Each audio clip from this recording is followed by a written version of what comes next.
தைரியமாகச் சொல்லி மனிதன் தானா, மனிதன் தானா?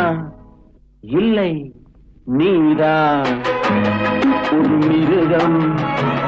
இந்த மதுவில் விழும் நேரம் மனமும் நல்ல குணமும் உன் நினைவை விட்டு விலகும். நீதான் ஒரு மிருகம்.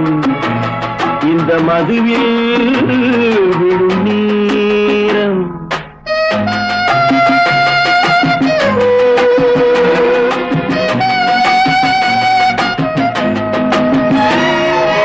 மானை போல் மானம் என்றாய், நடையில் மதையா